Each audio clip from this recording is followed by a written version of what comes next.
Hello and welcome to 24 Lives Per Second, Guernsey's only film podcast.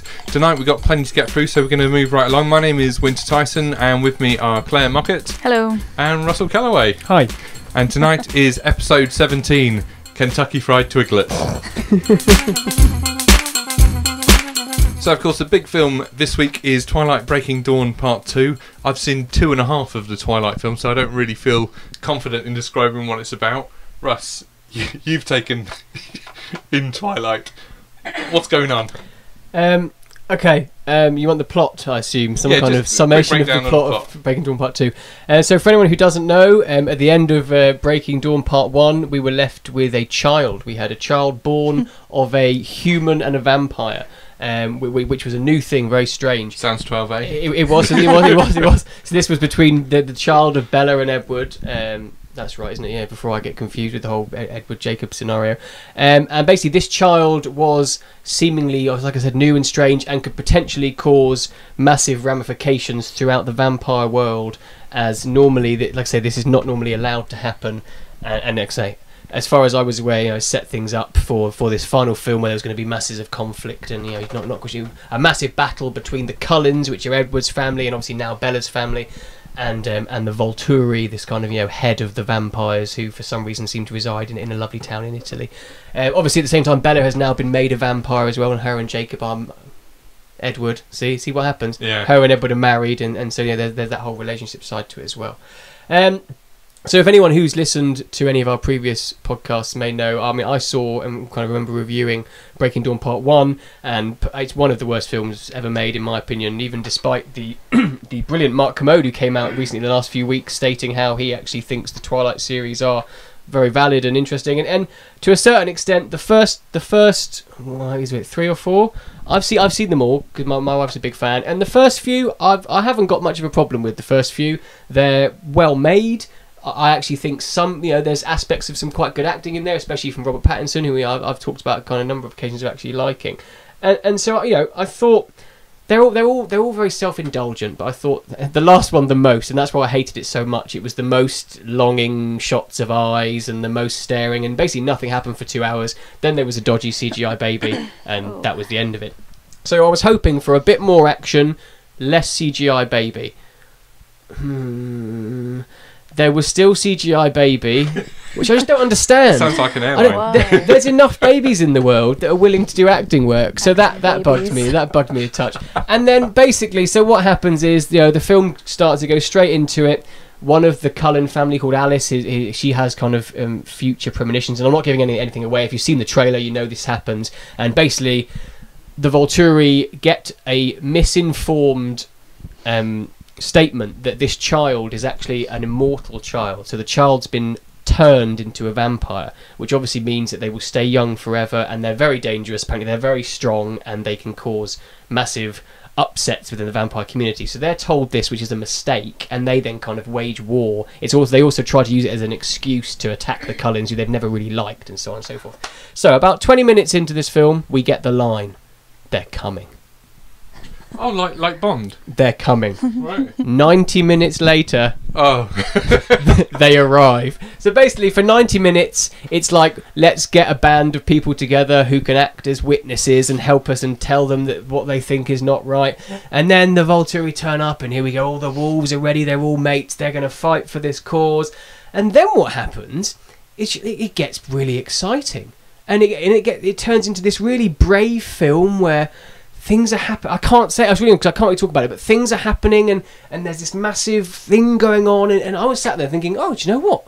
Hats off to you, Twilight Breaking Dawn producers and filmmakers. You've gone down a really interesting, brave route. And then they piss it all away. I couldn't believe it. Basically, the oldest trick in the book comes out, and it ends the way everyone expects it to end. And I sat there, and the hat that was doffed went back on the head. And so I left in the same way I went in, which was just a feeling of a slow exhale of one of the biggest franchises in cinema history going out with a whimper. But as far as I know, it's the way the books go, and it's the way it works. I mean, in my opinion, it's pretty rubbish. But yeah, just disappointed, because I said there was a 10-minute spell in the finale, where it was going somewhere really interesting and really quite daring. I mean, it's not. I don't want to get too into it, but it was just quite exciting and well, not what I expected. And they just threw it all away with, like I said, the oldest trick in the book. And yeah, so if you want to see it just for that, just so you can go, really? Where did a 5-year-old write this in primary school? Because that's the ending I would have done. So yeah, there you go. If you like the rest, you'll probably like this one. If you're like me and you go along to see it because you've seen the others, and you might go along because a wife or a sister or a brother or whoever might like it. Anyone could like it, But no, for me it was a whimper instead of the shout. Could there be a case for saying that it's just not for you, or is it just a bad film? Well, for sure. Well, no, like I said, it's still. I mean, in all honesty, this is probably the one I didn't like the most in terms of how it was made. The opening credits are trying to be True Blood, which was very interesting. How they kind of tried to catch on that. It was all that kind of bleached out blood, and it went on. They're the longest opening credits of a film I've seen in quite a long time. And then it had this really strange montage at the end of all the old films, and everyone who's in the films are all credited and all this kind of strange thing. So yeah, maybe. But like I say, you say it's not for me, but like I say, I've said I've got no problem with the first ones. I've watched the first 1 or 2, 3 or 4 times potentially. They've been on and I've caught them. But these last two, I don't know whether it's a problem with the books, whether they're inherently. I don't like where they're going. I mean, I know there are certain things that obviously can't be explained in the screen time compared to quite a meaty book, which is what it was. But no, for me, although it was better than the last one, the part 1, it didn't do anything exciting for me. It was pretty dull.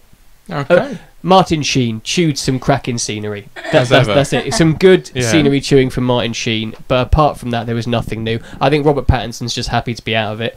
And yeah, that's the way it goes. I hope everyone in it goes on to do bigger and better things, because I'm sure they will. Okie dokie. And if you're into vampires, they're also still showing Hotel Transylvania, which is a kind of a kids' mad monster party sort of film. But I've heard from reliable sources that it is really good for children.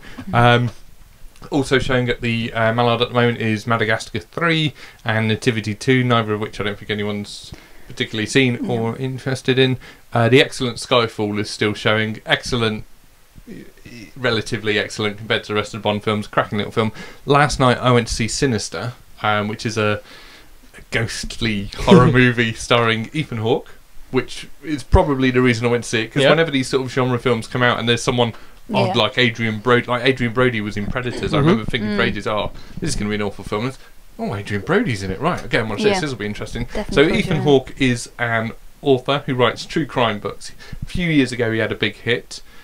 Since then he's written a couple of books which you get the impression he was trying to sensationalise, so he got some of the facts wrong maybe, and some people were a bit annoyed about it. And indeed they've moved into a town where a tragedy has happened. In fact, they've moved into the very house in which tragedies happened, but he hasn't told his wife. I wonder if she'll find out. And the police turn up and they're not very happy with him being there, because they say he's anti-cop and all this stuff. However, he goes up in the attic and there is a box containing some reels of Super 8 film. Hilarity ensues. Exactly, hilarity ensues. Now, mild peril. I mean, I've got to say, for the first hour and a bit of this movie, it's only about an hour and a half, but also it's a really good movie. I mean, I went to see this with my sister and we both sat there watching it through our hands at points thinking, oh god, it's going to jump, because it's a film that is based on watching. So you're sort of watching along with Ethan Hawke, you're watching this footage and you're doing all the sort of, you're leaning in, it's kind of grainy, you're trying to make stuff out, and of course it's filmed in widescreen. It's actually quite a good looking film, so every time someone's chatting there's an open doorway and they're quite a gloomy house, so you're kind of sat there going, nothing centred up, interesting conversation, oh my god, and the cameras keeps moving back and forth, you keep expecting. And a lot of this film, it's the old sort of jump scares, it's the old noise, the sound cues and stuff, and it goes along quite well. But where it falls apart is as soon as you start finding out what this thing that is in the film really is. As soon as you start seeing an actual body, an entity as it were, and the sort of the special effects kick in, as ever it sort of falls apart and you go, oh okay, and you know where it's going to end. And to be honest, I'm getting really tired of these very cynical horror endings. No one's getting away at the moment, but because no one's getting away, you go, all right, okay, well, he's going to do X, Y, Z, and then you know, and that's to me. But I think what's missing from this film is that it's, even though it features a lot of watching, it has nothing to say about the process of watching. And a lot of horror films and thrillers, something like De Palma's Blowout, for instance, which is about a sound man, but also involves kind of watching reconstructed footage. A lot of it is about sort of the perception of and the re-watching, whereas here it's just, you get the impression the filmmaker's gone, oh, cinefilm looks a bit creepy. And why is this demon using cinefilm? Which is a really odd.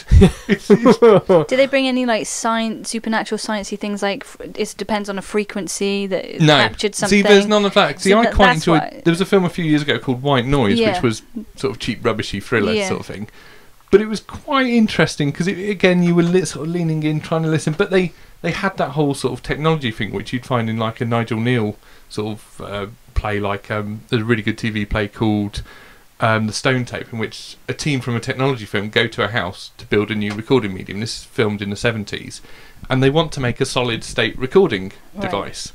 But what they find out is the house is haunted, but a haunting is a recording device. It's not, you know, and it sort of goes off down these technological vids. But this film just doesn't do that. It just goes, oh, this is creepy, and then it makes you jump about 18 times. And there are some genuinely interesting shots where sort of there's a reveal and then another reveal, and the more normal the shot gets, the creepier it gets. So, you know, like I say, it's well acted, I suppose, but it just falls apart. And the real problem is the bits when they're showing the footage look like the bits in Manhunter when they're showing the Jacobian Leeds footage, and they've got they've added very similar soundtrack to it. Right. So you kind of all I'm thinking is, oh, it's a bit like Manhunter. Could be watching that. Not really as creepy as Manhunter is. It's not really as interesting. Doesn't have as much to say. But I'd say for a 90-minute kind of, you know, DVD rental, or if it pops up on telly, it's one of the best. It's better than House at the End of the Street, or what was that one? That one-shot film that came out recently. Oh, with Jennifer Lawrence in. No, with Olsen in. What's the name? Yeah, I can't think of the name of it, but it's like a remake of a Paraguayan film or something. It's better than sort of a lot of the recent stuff. And you know, me and my sister did sit there for a decent hour going, oh god. And the other problem with it is BBC are showing Crickley Hall. Yes, at the I caught that adaptation, the other day, which is really good, and sort of does this whole haunted house thing very well. So it sort of time suffers in comparison. And stuff as well, which is always interesting. Well, yeah, which is what this film kind of plays with as well, but just doesn't quite get there. And then CGI, and you go, CGI just not scary. Anyway, moving on very quickly, we move on to David Russell's new film, Silver Linings. Do you want to introduce this? Yeah, certainly. Yeah. So, having spent 8 months in psychiatric care for assaulting his wife's lover, I was going to say, stop talking about you. I know, it's terrible. I was terrible. It was a really bad time in my life. Pat, played by Bradley Cooper, is released into the care of his parents. Pat still believes his marriage can be saved, which he hopes to achieve with the aid of his equally damaged new friend Tiffany, played by the wonderful Jennifer Lawrence. I was really excited to see this film. I'd kind of seen a few trailers and thought it looked a bit different. You know, it's got that element of kind of kooky rom-com, but it looked as it had a more serious side. And obviously coming from David O. Russell, who's obviously, you know, Three Kings and I Heart Huckabees, and then obviously more recently the Oscar kind of winning The Fighter with Christian Bale in as well. So he's always going to provide you with something a bit different. You know, you always know you're not going to get your kind of standard mainstream fare, and I think, you know, he does deliver on that side.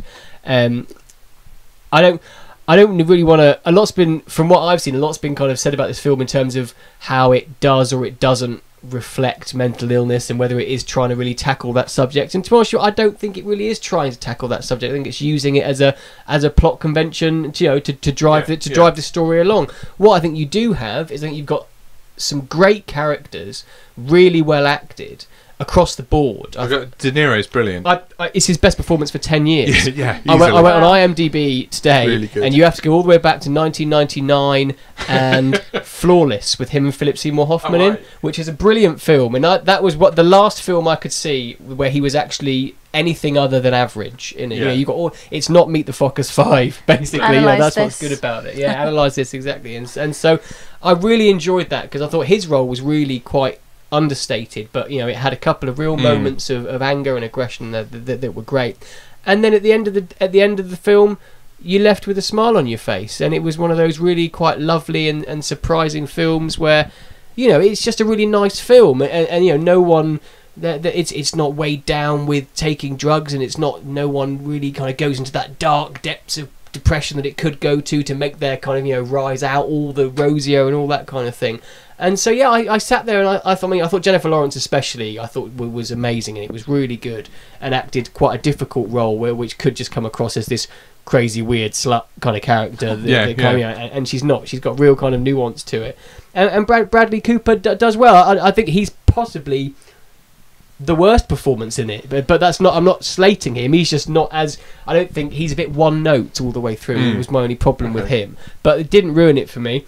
And like I said, it was like a romantic comedy made for grown-ups.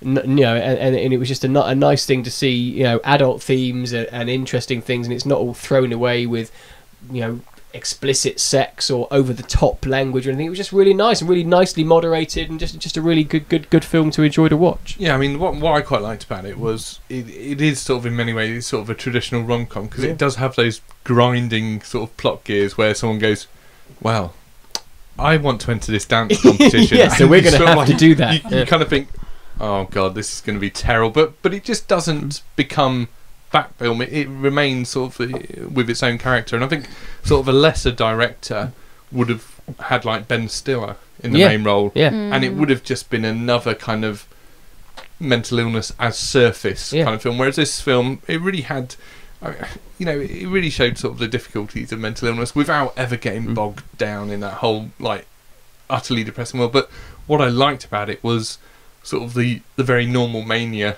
of his family members and the people around them. Everybody's got their issues. Some people, granted, have very violent and terrible problems that need helping with, and they don't shy away from that.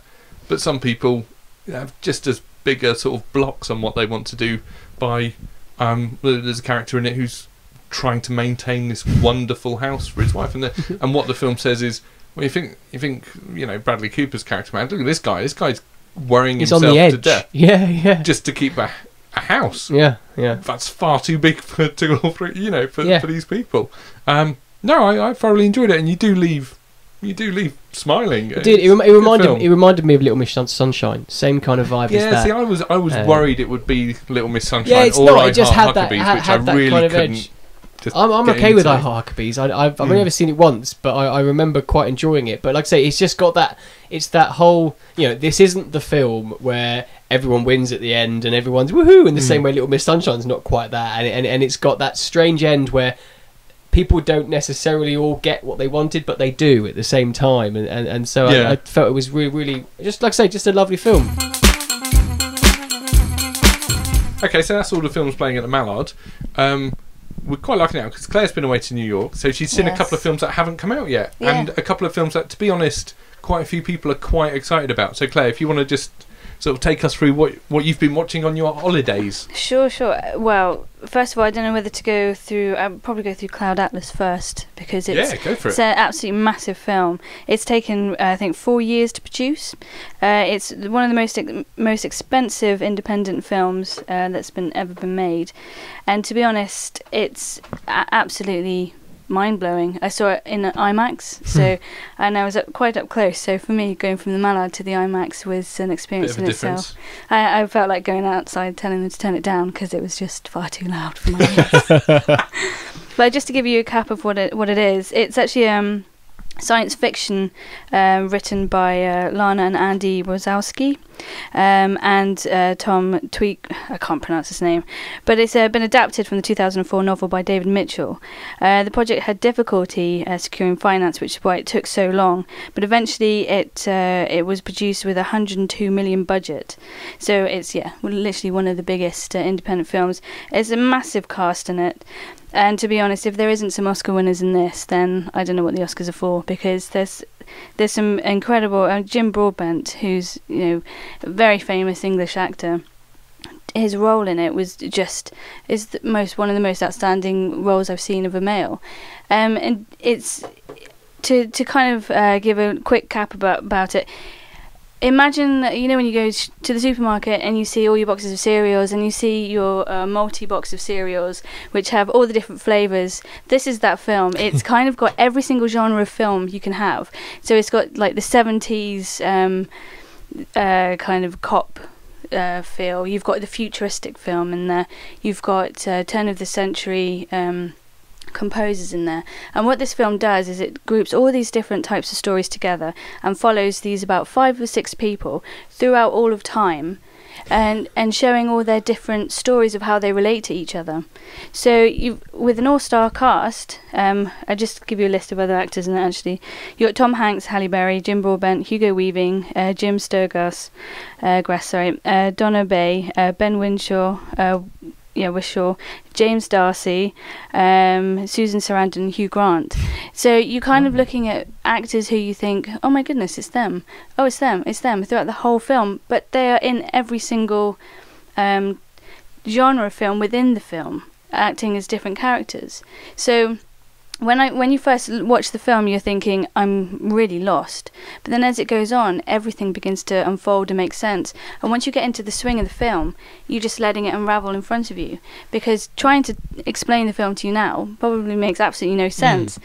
But it is one of those films that you have to sit down and go, okay, I'm not going to have any pre-thoughts before I watch it, because it's going to ruin it for you. Because I was sat next to a guy who was obviously into it watching, but every now and then he just shrugged, going, his arms would go off, going, what's happening now, what's happening now, what's happening now? I love it. And this film is for the film lover. Well, as I said, I can't put it into a genre. All I can put it into is a sci-fi feel to it, because of the way that the characters move through the film, through the different timelines together, like a flock of souls, so to speak. And yeah, it's just you see actors do things that you wouldn't have thought they would do, like the character of Hugh Grant. For me, his role in most films is very samey, whereas in this film he did something and I just thought, wow, I've never seen you do that before. I've never seen Halle Berry act or do something like that before. I've never seen Tom Hanks in that kind of character before. So it really pushes these actors, because they have to act differently and have a different objective and sub-objectives throughout the whole of these different genre films. So filming it must have been so complicated, because you've got blue screen CGI, then you've got in the middle of nowhere filming similar to like Lost or something, then you go to a city in the 70s. It just takes you around the world and through time. So I can't really say too much more than that, because I want people to go in there doing the shrug thing, going, what's happening now? Because it was such a great feeling, because you really felt like a kid in a candy store with what you were being shown. And I haven't experienced that type of feeling for a long time, since probably the first time I saw like Psycho, where the film suddenly cuts into another film halfway through. But imagine that about 7 times and going back on each other. So you're going through all these different time zones, and telling their stories 7 different times, going back into history, going forward into history. But somehow what they've done, the Wazowski brothers, have just created this amazing feel, look, consistency all the way through it. Absolutely phenomenal. And I definitely think this is a massive contender for the Oscars, for all over it. It sounds a bit like The Fountain, the Aronofsky one.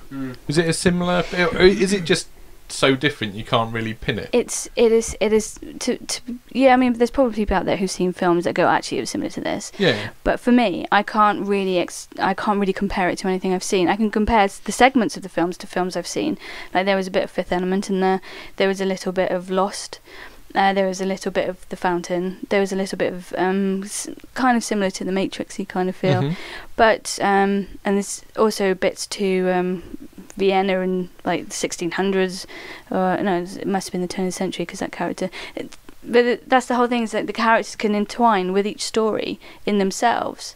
So it's the timelines are just mind-boggling, how they actually prepared and wrote it. A lot of love has gone into this film.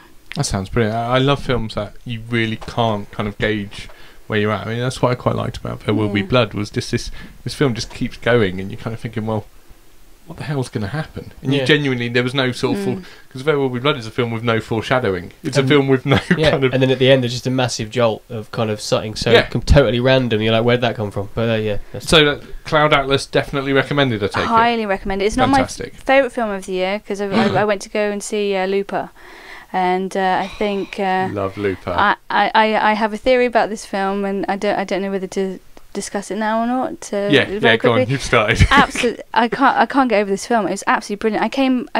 I wanted to go and see it in the States, but I came back and I went to the cinema. I said, right, we're going to see Looper now, because I've been really looking forward to it. But for me, it was an origin story for either a superhero or a supervillain, and that's when I came out of it. I was just absolutely beaming, because that's, to me, the way the film was made, the way that it just took you in and showed you there's this thing that's going to be happening that's absolutely massive, and we're not going to reveal it to you, but we're going to show you a tiny part of how it began. And it's just the main story for me was hidden from us. If we were kind of looking at and it's almost as if someone wrote that film and say, right, let's show the audience everything else to the main point of there's this massive supervillain in the future who's going to destroy the world, or who's so angry who's going to destroy everything. But that's what I took from it, and probably everyone else took something different from it. I love Looper. If you missed great. Looper, It's they amazing. showed it at the Mallard for a couple of weeks. If you missed it, you missed out. It was fantastic. So what else did you see on your holidays? I saw Paperboy, which is Gyllenhaal? this No, was the other one. Zac Efron. Efron, right? Oh, right. So you've got Zac right, Efron, okay. you've got Matthew McConaughey, you've got John McConaughey. Cusack, you've got Nicole Kidman, and you've got Macy Gray. And when the film started, even though we were all in the cinema, some guy turned around to me and said, "Is this Paperboy?" And I was like, "Yeah, I'm pretty sure it's Paperboy." And everyone sat there for about 2 minutes thinking, "What's actually what film is this?" Because it was so different to what you expected. And just to just give you a really, really quick cap of what it is, because to be honest, when we went in there, no one knew what they were about to watch, but most people were there because Zac Efron was in it. But it's a synopsis is a sexually and racially charged film noir. Oscar-nominated director Lee Daniels. The Paperboy takes audiences deep into backwaters of steamy 1960s South Florida. An investigative reporter, Ward Jansen, Matthew McConaughey, and his partner Yardley chase a sensational career-making story with the help of Ward's younger brother Zac Efron, and it's the sultry death row groupie Charlotte Bless Nicole Kidman, as the pair tries to prove a violent swamp dweller who is played by John Cusack was framed for murder. So the whole story is set around a couple of weeks, and there's this killer who they're going to try and do a story on, and they're trying to prove that he's not guilty. So he comes, a bit of spoiler alert, but I have to say this in order to give the review of the story, is that he gets freed, takes Nicole Kidman as his hoe, and I couldn't believe what happened afterwards, and I'm not going to reveal that part because it was a shock, and the whole audience was like, "Holy crap! I can't believe this has just happened." And about 4 to 5 people walked out of the cinema from the beginning. Love a walkout. And Zac Efron, absolutely drama. phenomenal. There's about 10 girls sat behind because they went to see Zac Efron, and they were just almost like, oh my god, with all their American. Not High School Musical. It's the furthest film from High School Musical you can watch. Nicole Kidman's absolutely phenomenal. If I don't see her getting an Oscar nomination for this film, even though this film isn't huge and it's not that well received by critics, her performance in it was phenomenal because it was just so different. I mean, John Cusack used to 80s films. You see him as a horrible, horrible man. You see Matthew McConaughey going through something that's really weird, and I can't quite still figure that part out, so I'm probably going to have to watch it again just to think, was I correct in that? Because it was quite disgusting. And then That's you've the running got theme of this podcast if you keep listening. But Zac Efron's performance, he is literally kind of like a River Phoenix type character in this. He's the beautiful thing throughout the whole thing. Macy Gray's acting in it it's just Macy Gray. I thought she was really good, but it's just Macy Gray being Macy Gray in the film. to compare it to other films, I would say it's probably similar to The Graduate, in the sense of that kind of feel to it, of a young boy fancying an older woman. From the tone of the film, it is filmed as if it is in the 60s. Very gritty, but very colourful at the same time. You can literally feel the heat when you're watching this film. The cinematography in it's really great, in the sense that you actually can feel you're there in Florida, the way that how the colours and stuff. So from that point of view, it is a beautifully shot film. So yeah, I recommend it, but don't take people who like Zac Efron, who just want to go and see a Zac Efron film, because although he takes his shirt off a few times and looks really pretty, it's the rest of it's pretty nasty. But very subtly, not in the sense of guns blazing. It's just the psychology of the whole film makes you feel really uncomfortable, which we go and see a film for, don't you? Yeah. You go and experience something. Yeah, not many people came out smiling after that film. Okay, now these two sort of very good recommendations for Cloud Atlas and the Paperboy lead us on quite nicely to DVD of the week, I suppose we call it. I don't know what we've been watching. I think we should. And I think I'm not sure if you've seen this yet, Claire. Me and Russ have both seen Killer Joe. It's on my list. I didn't. It's on the list. Now, Killer Joe is directed by William Friedkin. It's based on the play by Tracy Letts, I believe, who also wrote the play that Friedkin's film Bug was based on. So if you've seen Bug, you're sort of, you're part of the way to knowing what type of thing to expect. In the film, essentially you've got, it's all based on a kind of a really horrible, skeezy redneck trailer park. The son of the family, played by Emil Hirsch, wants to get rid of the mum to claim some life insurance. Mum and dad are separated. The dad of the family goes along with this plan, and the plan is essentially, I know this cop called Killer Joe, and he will kill someone. And it's, will he kill the mum on the promise of a life insurance payout? And, as with Sinister, hilarity then ensues. Mild peril. Now, there's more than mild peril in this one. Is it that bad? Matthew McConaughey, isn't it? With Killer Joe Killer Joe is played by Matthew McConaughey. Matthew McConaughey is one of those actors who's often leaning in against people in posters. He's often taking his shirt off and looking all kind of like, hey, what, me? Kind of, and doing these sort of light comedy roles, or John Grisham with Kate Hudson. Yeah. Killer Joe is Matthew McConaughey doing Blue Velvet. Yeah, essentially Blue Velvet. That's... Picture Matthew McConaughey in Dazed and Confused. That's Matthew McConaughey being a right badass. This is Matthew McConaughey being a right evil badass. I found this film very hard to watch. First of all, it's got some very, what I'll call iffy moments in it. Very hard to watch kind of scenes. There's one scene which is possibly the worst advert for Kentucky Fried Chicken ever. Which is very, very hard to watch. And the thing is, what I like about Friedkin is not an apologetic filmmaker in any sense. He'll make a film and go, there you go. And so Cruising is outrageous in many ways. There you go. Yeah. His remake of Wages of Fear made everybody in the film 20 times nastier. And he's like, yeah, there you go. So, the thing is, the funny thing about his Wages of Fear remake was, in the original, the bar owner was a Jew who'd fled the Nazis. In the remake, it's a Nazi who's fled to Argentina, and there's not a problem with that. No. He's just one of the scuzzy characters. But this is the world freakingly. I mean, if you've seen The French Connection, The Exorcist, he lives in a horrible world, and he generally goes, "Here's a film. Screw you if you don't like it." And Killer Joe certainly keeps that up. Now, what's interesting about Killer Joe is that it's written by a woman, it's one of. I wonder if it was written by a man, if Friedkin would really get away with it. And it's not playing sort of cheap kind of reverse sexism sort of politics rubbish, but it is genuinely quite an anti-female film.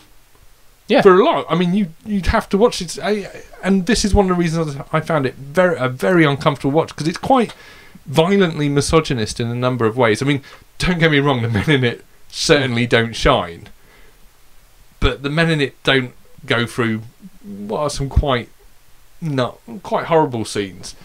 But I've got to say, I sat there for the hour and a half or however long it is, and I was sat there constantly thinking, I'm going to turn this off. It's not very It's not a very filmic film. No, it's quite sloppy. It's not a cinematic film by any stretch of the imagination. It is very much a filmed play, in a lot of respects. As I've said, it's quite a hard film to watch from a kind of a comfort issue as well. And then literally the last beat of the film, I thought, brilliant.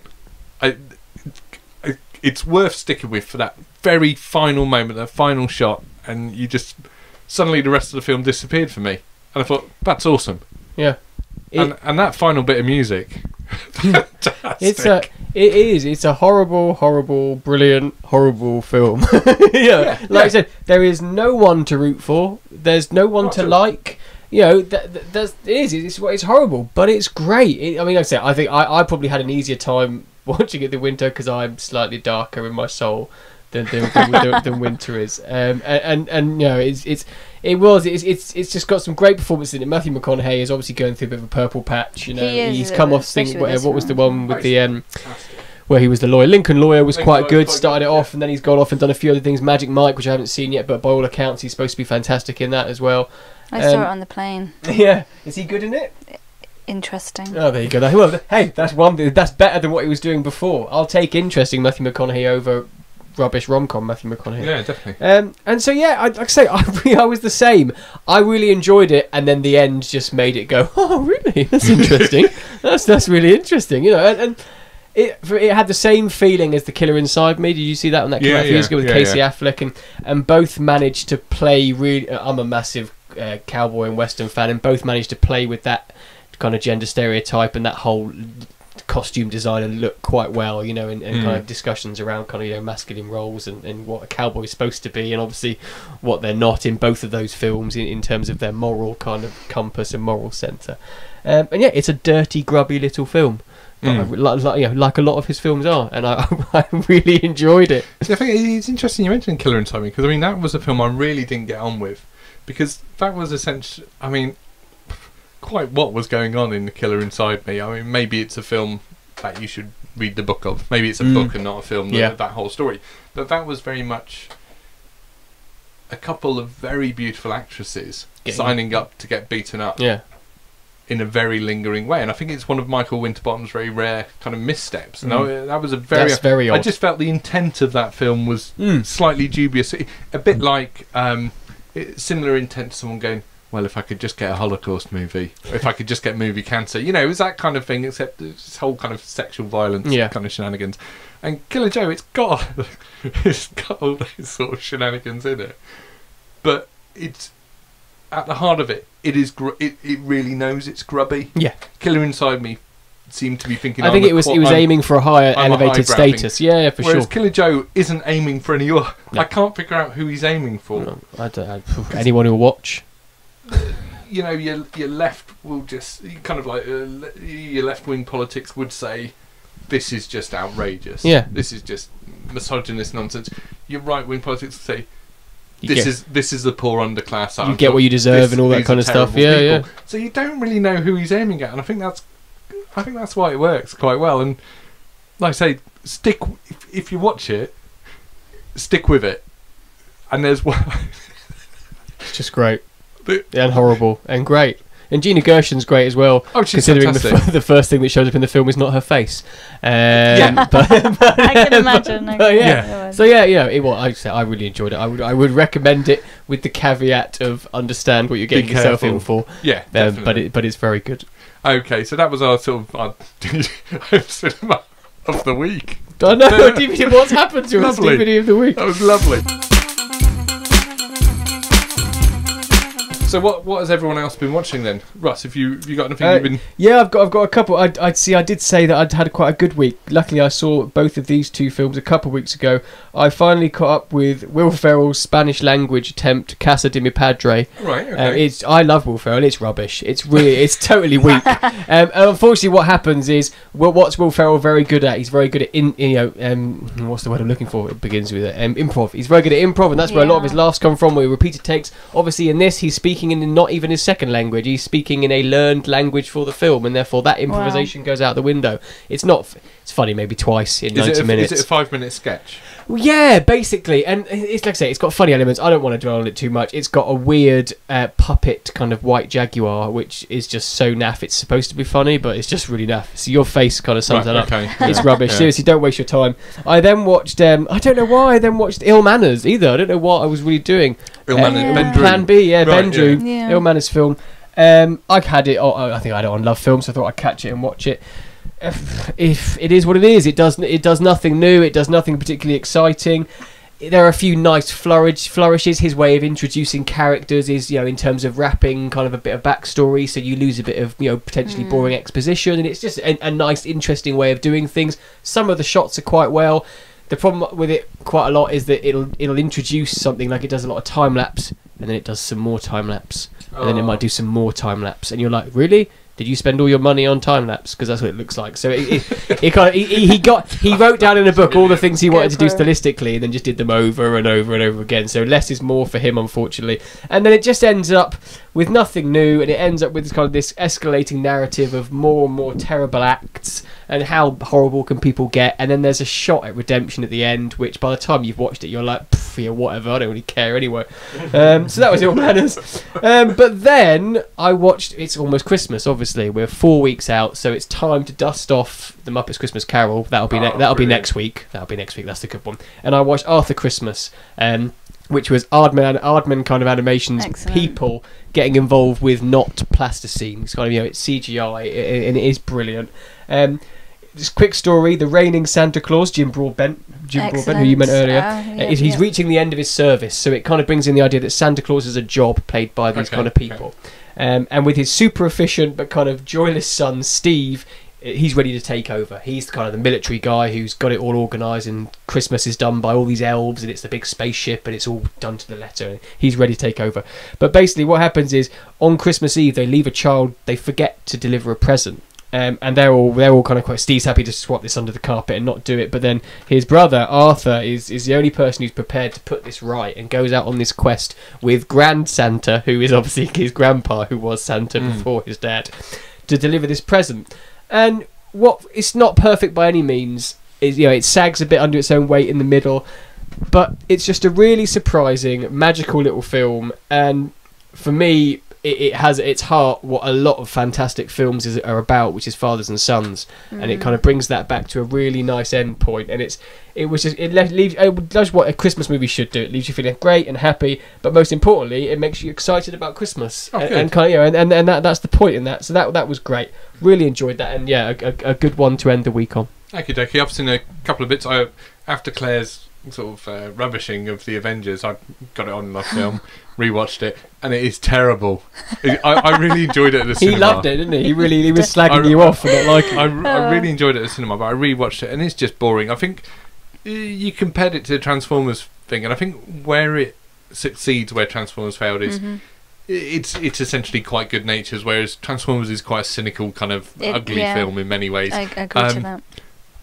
Still love Captain America, so I'm still really looking forward to the next Captain America movie. I think he's the character who is interesting with all this, because Tony Stark is just AC/DC. Getting a bit boring. Yeah, every time he turns up, they queue up AC/DC, and you're like, oh, really? Come on. The Hulk's still brilliant, but what are you going to do with that now? Yeah, and Robin Hood and Scarlett Johansson, I don't know what are they doing in there, but and it's like 2.5 hours. It's such a long film. I love your turnaround. It's very impressive. But oh my word! Anyway, it's the kind of film that if you're going to enjoy it, you're going to enjoy it in the cinema, aren't you? That's what it's made for. I think if I were to see it on a big screen, you might enjoy it. Probably quite enjoy it. But that's the way it is. Thor is just ridiculous. I like Thor. I like Thor. I saw it at the big screen. More mead. Well. I like all that kind of random Shakespearean tomes. Anyway, good films. I watched The Hunter, starring Willem Dafoe. Oh, with the jaguar. Puma? Well, no. He's hunting a Tasmanian tiger. Of course, sorry. The extinct Tasmanian tiger for a biotech company. He's a mercenary who usually you get the impression he's usually shooting people, but they've sent him off. He's got to get. They've one of these Tasmanian tigers has been spotted for the first time in 50 years. So he must kill it. Only so long before other people find out, but he's got to kill it, he's got to take samples, he's got to destroy the evidence. And it does that really interesting thing that a lot of sort of Australian outback films do. I mean, first of all, Sam Neill turns up and he's always really welcome. But it has that whole kind of should man really be here kind of vibe going on. And there's stuff about environmentalism because it's based in a town where logging is being shut down by an environmental group. But of course, logging is the reason there's a town there. It's the reason people live in this horrible, horrible place. And it's a really interesting film. A real character piece. It has those. It reminded me a bit of kind of a mixture of kind of a wilderness kind of drama and something like The American, the George Clooney movie. It's got that kind of pace to it. The other Australian film I watched is a film called Red Hill. Has it got Ryan Quanten in it? I think so. Okay. It's a fact. Thanks. Yeah. Yeah. Essentially, a police officer turns up in a town. Something happened in the big city, so he's been sort of sent off to this little sleepy town. Lo and behold, there's a storm coming.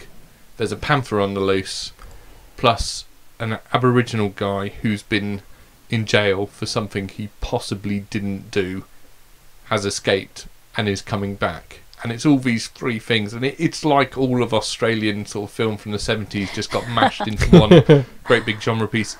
And it's really interesting. There's kind of some mysticism going on in there, but nothing too pretentious. It never forgets that it's kind of a little revenge. It's kind of a revenge thriller in a way. It's a great piece of genre filmmaking, and Alf Stewart's from Home and Away, isn't it? Really? Which is always welcome. Good stuff. So highly recommended. Yeah. Should I do my? Yeah, go for it. Okay. Sorry, I was just I just paused as I heard nursery rhyme music appear in the background. I caught up with Cabin in the Woods this weekend, and it wasn't too bad. I found a really good time to watch movies, which is Sunday mornings.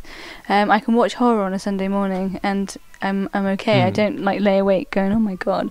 I thought it was kind of here's a twist, here's another twist, here's another twist, and here's a massive thing that you didn't expect. Like the whole thing with what you were saying earlier, like everyone's doing this, you're not okay at the end of like horror films and stuff. And I didn't really think of it as a horror film. I kind of just thought of it as kind of like just a teen drama gone a little bit because it's not random. Scary, is it? And I didn't find it scary at all. I just thought it was like, what is it with Josh and his kind of whole hell thing that he has throughout most of his kind of like with Buffy and stuff. It just thought someone's had this idea when you were doing this other stuff, and now it's happening now. I thought it was okay. Not my favourite horror film or whatever genre this fits into, but I thought some of the concepts were quite cool, and I really enjoyed seeing Sigourney Weaver come out at the end, like she did similar in Paul. And I thought, well, bring out to the one of the queens of sci-fi to make it it's sci-fi because Sigourney Weaver's in it and stuff. Do you think it's as clever as it thinks it is? No, it's trying to be clever, but then it's like, we weren't really trying to be clever, but we were, but we weren't. Right. It's kind of like it's the double one. It's the double, and it's kind of like the sarcasm. I'm being sarcastic, but I'm not really, kind of thing. It just had almost the cast of Scooby-Doo, kind of in this film. It was Scooby-Doo. That's what I kind of. That's a good summation. It's it's great. I would probably watch it again just for a laugh and stuff, and just to just enjoy it again, because there's some I did enjoy some of the concepts of it, of like choose your own mythology to have happen to you, which I thought was quite clever. So clever bits and pieces in there, and overall I give it a kind of an average score.